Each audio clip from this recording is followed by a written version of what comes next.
Hi. Hi. It is us. It's been a while. It has been a while. I'm going to raise this up because it's cutting my head off.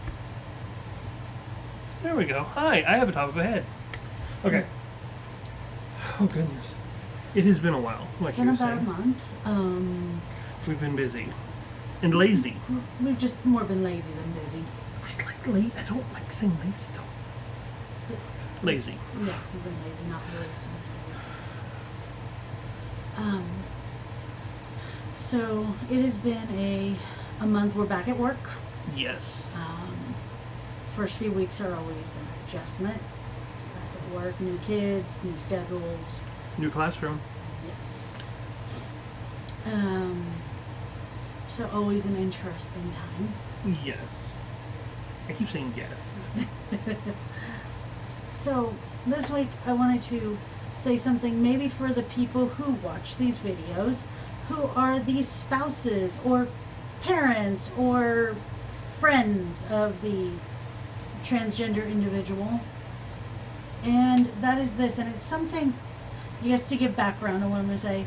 A couple weeks ago, Rachel and I had a pretty significant fight. We don't argue too often, but when we do, sometimes it gets pretty heated because, well, we're people and we have different opinions and emotions, and sometimes those heat up. And it's okay to have a different opinion.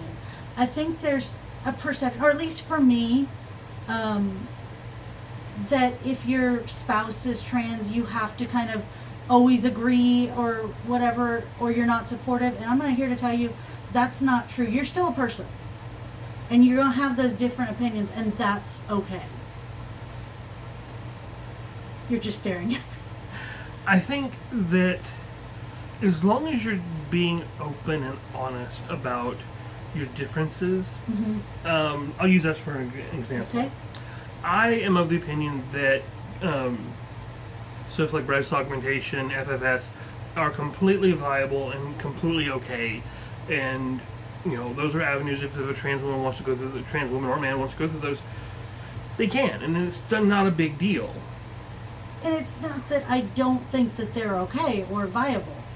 I'm not a huge fan of cosmetic surgery in general for cis or trans people. It's not a pick on. It's across the board. Not a huge fan of them. Right. I think I have an issue with the beauty industry in general. That could be another video, and I can talk about that because. Right. Go ahead. I honestly don't have. I understand there are some issues with the beauty industry, but I kind of love makeup, so I kind of swallow it and. But I think you bring up a really interesting point about the beauty industry, though, and perception and stuff. And this weekend in my head was huge. I'm not going to go into all the details. No, you can talk about this weekend. It's okay. Okay, so I'll talk about this weekend real quick. This weekend we met Lori's sister. Lori's mom had a child and gave it up for adoption many moons ago. Yes. In October, this woman contacted mom, and they've been talking about meeting possibly. And this weekend we drove down and we met them. We met her and her husband. They are amazing people, and we had a wonderful time. It was a really great time, and it was a big weekend. Yes. For me, one of the things that stands out is we were getting pedicures. All four of the ladies were getting pedicures, and we were all sitting there, and it was Lori was sitting next to her mom, and I was sitting next to.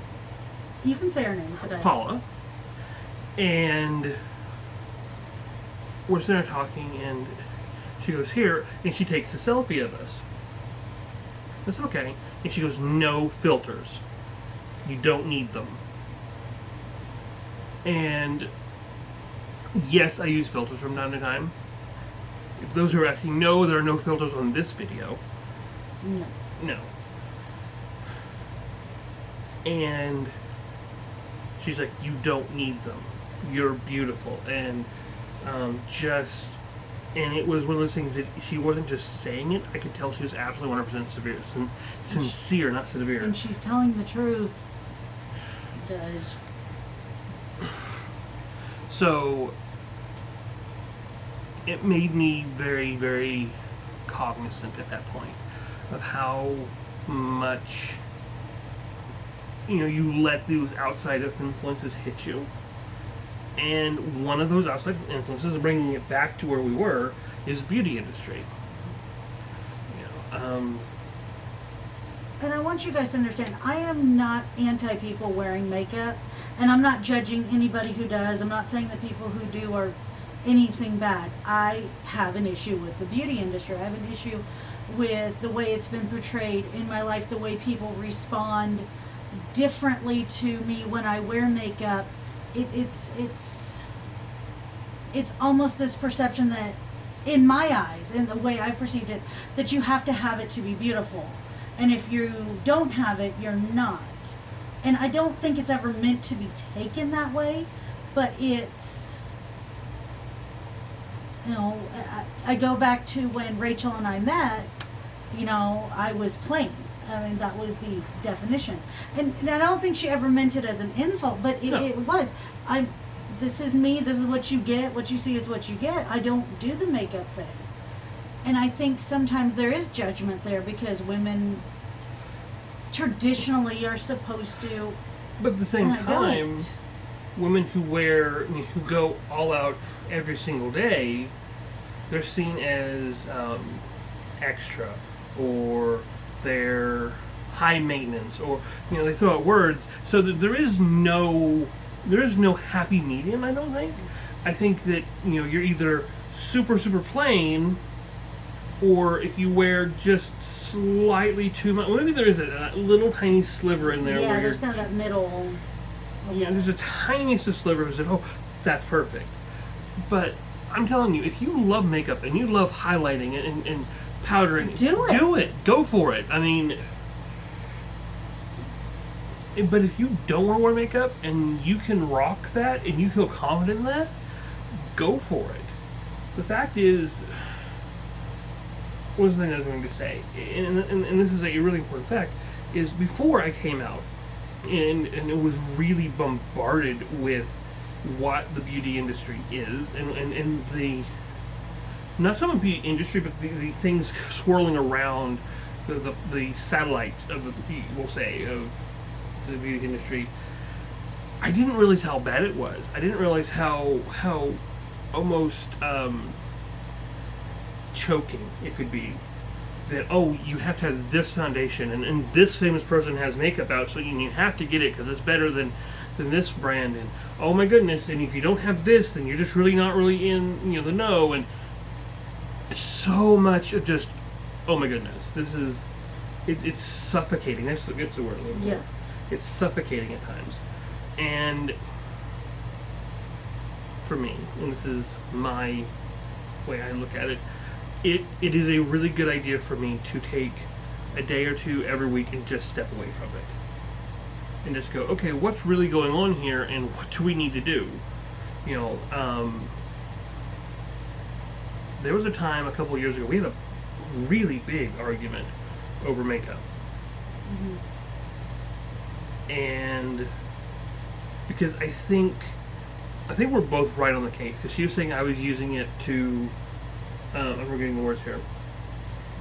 Are you talking about the fight we had in the car on the way to work, or? No, about when I said I don't need makeup or something like this. But there was a fight, and we were talking, and it was like, I don't need makeup. I kept saying it over and over. And you're like, well, why do you wear it every single day, every single thing, everything you have to make up? Because I was going to go to cruise the car strip. Right, and she insisted on going and putting on makeup. I'm like, why? You haven't worn it all day. Right. And I was like, I want to. And it was one of those things, it was early in transition. I was very self-conscious about how I looked. More so than I am now, which, trust me, it's gotten better.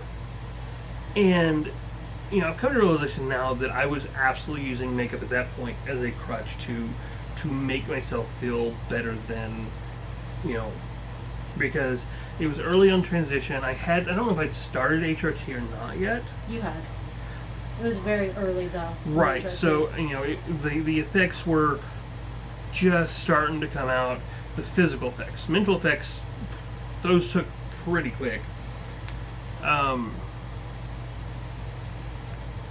I'm just trying to remember, it was this really big argument we're having about just, makeup and how she doesn't like makeup and she doesn't like... I don't like the idea of makeup as a cover-up or makeup as you have to wear it to be perceived as right. pretty. And that's what I don't like about makeup. I don't dislike makeup in itself. Right. And I'll be honest, I still wear makeup most places. And that's fine. But it's the, do you need to wear it or do you want to wear it? And there's a huge difference between the I need to wear it to be complete versus I want to wear it because I enjoy it. There's a huge difference between that. I think what I can sit there and answer this one question is, yesterday we were in a large city in the United States and went to one of the largest malls in the United States. And she didn't wear makeup. And I didn't wear makeup. So that kind of proves she doesn't need it, and that's a good feeling. I did miss it though. I was like, oh my goodness, I should have done makeup. This could have been fun. But I didn't. And honestly, it was because I just didn't want to. I didn't want to do all the wonderfulness that is makeup, so I didn't. But going back to my initial thing, it's okay to disagree, and just because you disagree, even if it's a trans issue, it doesn't mean that you're not being supportive. Right, you're your own person, and you don't have to agree with your spouse or your kid or your parent or your friend or whomever it is that's going through transition to be supportive. It's okay to disagree as long as you're not misgendering or being disrespectful. You can disagree on stuff, and that's okay. I think there's a difference. We get this idea that if you disagree, you're not supported, and I think you can do both. It's just you have to understand that, and I think we've come to this realization that at the end of the day, there are things that only affect me.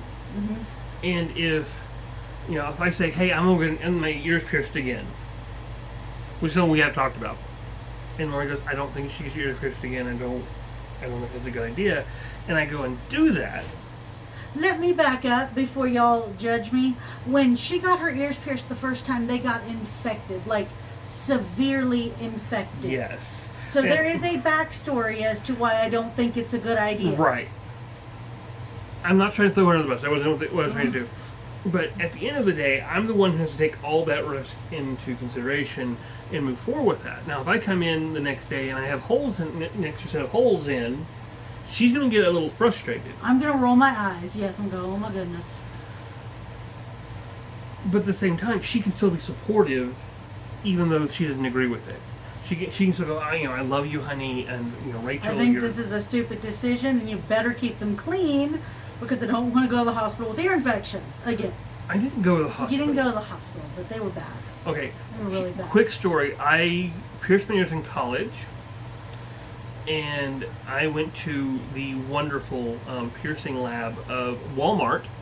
Yeah, that was back when they did piercing. That was a long time ago. And I did those, and I waited the 6 weeks, and they were doing well, and they started burning a little bit on some earrings. I was like, well, maybe it's the metal. I got some nickel-free earrings. I put them in. I don't know what they were made out of. I think they're made out of hot lava because within 15-20 minutes, my ears had swollen to the point where you had to pretty much push and pull. It was a really bad situation. Yeah. And so I couldn't put earrings in, and they closed up insanely quickly.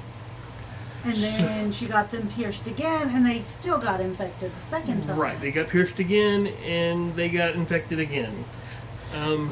But made it through that one. It was just really nasty. So there is a reason behind it, guys. Right, not being mean. right. I'm just saying that, you can be supportive, but if you have a friend, I'm going to use a friend because that takes all relationship out of it except for just friendship, and the friend goes, I'm going to go get FFS, like, and Lori's saying, I don't think you need it, you're beautiful, Mm-hmm. you don't need it, all this stuff, and the friend goes, no, I'm going to go do this.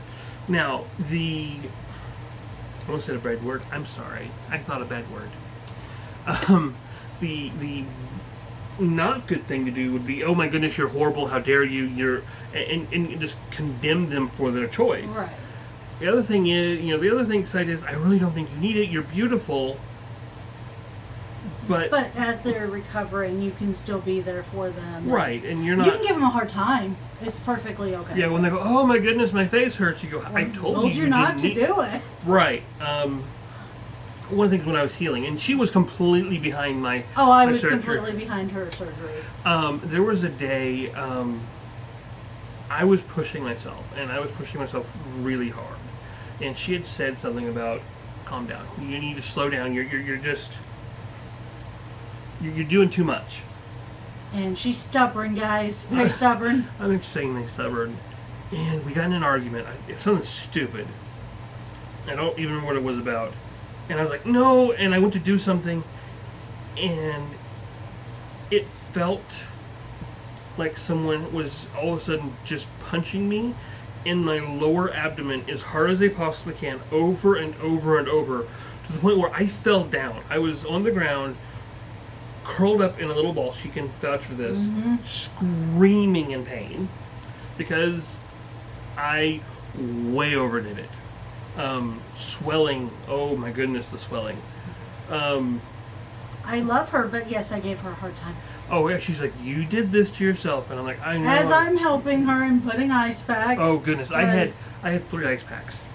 3.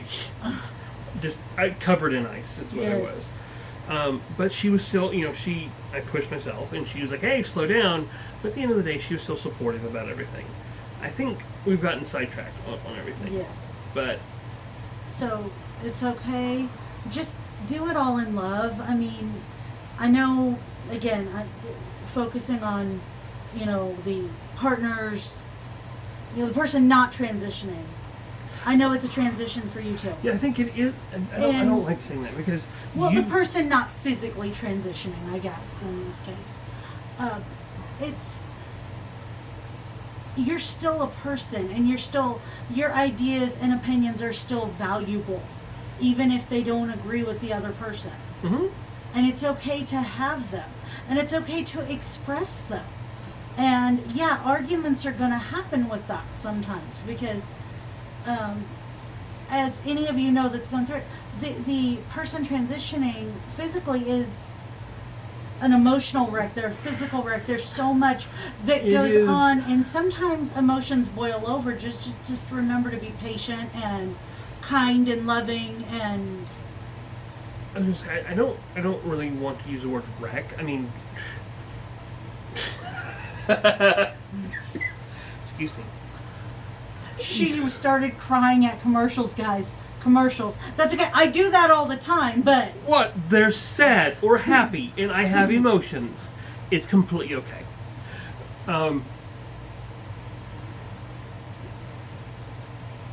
It is a big change for the person going, who's taking that little pill or those little pills. Or the shots. Or the shots. It is that person going through with HRT, or the person just coming out, just sending letters out for the first time. That is a very emotional time, and that does change the way you behave. Yes. Be patient, be loving. But at the same time, I do not like the idea that, the people around you don't, they don't understand. They understand. I think Lori understands more of what I go through because she's going through a lot of the same things. I mean, she's not going through second puberty, but... I think you're pretty much done with that part. I wish. But she's having to learn, in a lot of ways, there's a new personality. It's not so different. It's just, it's very much, to think about it, there are some very different parts, and you're learning something new. You're not you're not dealing with the same things before. You're not dealing with me at Christmas going, oh, thank you. Right. There's emotion there. So be patient, be kind, be loving, and that's really what I wanted to say, because that argument was really I wouldn't say the first big argument we've had since, but probably the biggest argument we've had about transition, about...